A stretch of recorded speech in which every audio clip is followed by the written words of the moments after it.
E aí, o que você acha? As ações da Petrobras estão caras ou estão baratas? Qual a sua opinião? Nesse vídeo eu vou resumir tudo de importante sobre a empresa, desde o período da crise até o período atual. E vamos ao contexto histórico. Como a empresa foi criada na década de 50 até ela chegar a ser líder em águas profundas no presente momento. A empresa foi criada em 1953, ainda no governo Vargas. Naquele momento, o país vivia, junto a outros países, um movimento de nacionalização dos recursos naturais, e o petróleo era um deles. Então a empresa foi criada justamente com aquele lema: o petróleo é nosso. O modelo de gestão seria basicamente uma semi-estatal, onde o governo teria a maioria das ações, mas também haveria uma minoria de capital privado. Isso é muito importante. Justamente foi nesse momento que houveram as primeiras descobertas de petróleo offshore, ou seja, no meio do mar. A partir daí, da década de 70 até 2000, nós tivemos uma evolução basicamente lenta da empresa. Porém, em 2007, houve a descoberta do pré-sal. A partir do pré-sal, a empresa sofre uma verdadeira revolução e hoje ela é líder mundial de águas profundas. Só que nem tudo são flores. No início, como não havia tecnologia disponível, a empresa teve que desenvolver a sua própria, justamente gastando muito dinheiro nisso.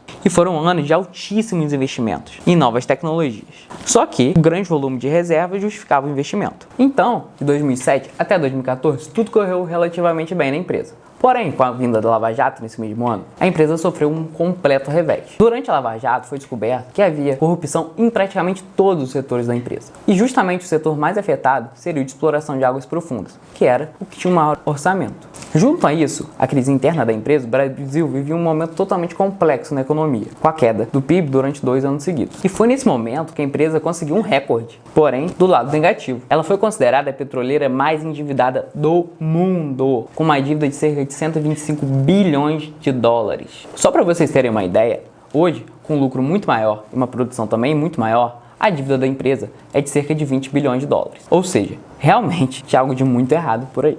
Tudo isso, claro, se reflete no preço da ação, que atingiu um pico de 27 dólares em junho de 2008, até atingir uma mínima histórica de 1,54 dólares em março de 2016. Ou seja, ela teve uma queda de absolutos 95%. Atualmente ela está cotada em 6,59 dólares. Tá bem, mas chega de falar de passado. Vamos ao momento atual da empresa. Será que vale a pena comprar? A partir de um relatório da Bloomberg e uma pesquisa extensa sobre a empresa, eu vou te falar alguns fatos que realmente vão te levar a considerar se a empresa está cara ou barata. Muita gente se interessou pela ação justamente pelo pagamento de dividendos altíssimos nos últimos anos, principalmente nos últimos 4 anos. A empresa é líder mundial em águas profundas, ou seja, ela extrai um petróleo a um custo muito baixo. Só para ter ideia, seguindo esse gráfico, ela consegue extrair petróleo do fundo do mar a 3,95 dólares o barril, enquanto as duas concorrentes extraem a cerca de 14 e 16 dólares. Ou seja, é uma diferença absurdamente grande. E isso favorece muito a empresa. Porém, como muitos sabem, a empresa é uma semi-estatal, ou seja, o governo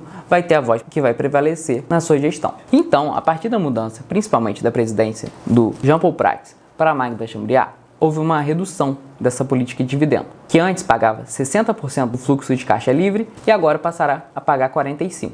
Mas o principal não é somente isso, e sim o investimento em áreas muito menos rentáveis do que a exploração e produção de petróleo, que é o negócio principal da empresa. E foi a partir daí que ela saiu da petroleira mais endividada do mundo para uma empresa ultra mega lucrativa. E os focos principais dos investimentos em áreas menos rentáveis seriam principalmente em 1. Refinarias, 2. Transição energética, 3. Fertilizantes e 4. A parte do hidrogênio verde. Por que o pré-sal dá tanto dinheiro assim? Além do baixo custo de extração. Primeiro, porque é um petróleo de boa qualidade. Ele é um petróleo leve, ou seja, ele é um petróleo que produz mais quantidade de produtos refinados do que um petróleo pesado, como o da Venezuela, por exemplo. Ele também é um petróleo com baixo teor de enxofre, ou seja, ele precisa de menos refinamento para virar o derivado. E outro fato importantíssimo é que as outras petroleiras não conseguem fazer o mesmo, já que possui uma grande barreira de entrada, justamente porque ela investiu numa tecnologia até então inovadora de extração de óleo em águas profundas, que outras petroleiras não possuem. E nesse segundo gráfico, onde a gente inclui também os custos de pesquisa e desenvolvimento que já foram gastos, chegamos à soma de 12 dólares, que ainda fica bem abaixo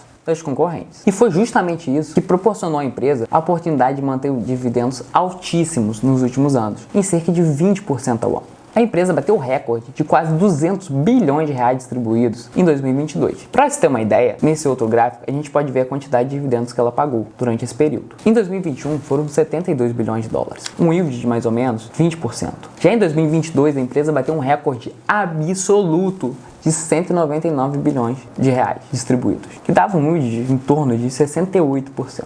Atualmente, a empresa, em 2024, já distribuiu 75 bilhões de reais, um yield de mais ou menos 17%. Porém, nem tudo isso vem de graça. Eu vou te falar todos os riscos que você tem que se ater antes de decidir comprar essa ação. O primeiro risco é o risco da interferência do governo. Recentemente, houve uma mudança na política de preço da empresa. Ela passou da paridade internacional, que muitos conhecem, ou seja, o preço do combustível seria atrelado aos preços internacionais. Agora, nós viemos com uma nova política, que é muito opaca e ninguém sabe bem como calcular o valor exato que a Petrobras era vender seu produto. É considerada por muitos especialistas pouco clara e muito subjetiva, já que os critérios são muito amplos e subjetivos a interpretações variadas. Além disso, outro ponto que o governo pode interferir é usar a empresa no controle da inflação. Nós sabemos que a inflação ela é muito influenciada por dois fatores. Primeiro, dos combustíveis e segundo, o preço dos alimentos. Então, a empresa ela tem um papel preponderante sobre o preço dos combustíveis. Quem tentou pela última vez fazer isso foi no governo Dilma, levando a empresa a se endividar e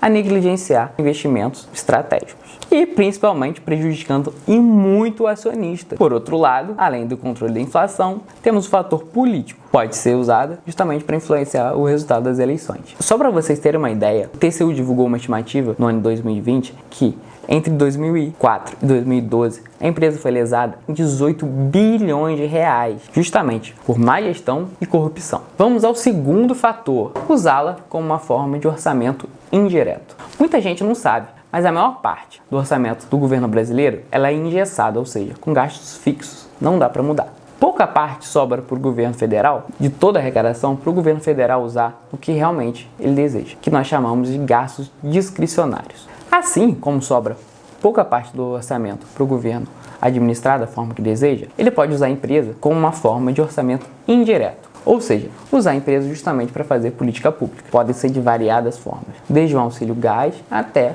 outras mais criativas. Um exemplo claro disso foi o que aconteceu com o fundo de pensão dos Correios, onde os funcionários aposentados pagam os prejuízos dessa política até hoje. No caso dos Correios, esse fundo se chama Postales. No caso da Petrobras, Petros. Eles sofreram enormes prejuízos nos últimos governos petistas. Tá bom, Bruno, mas vamos aos números. A empresa tá cara ou tá barata? Ficou curioso? Já segue aí para não perder o próximo vídeo, que eu vou te mostrar todos os detalhes de como fazer o valuation de uma empresa.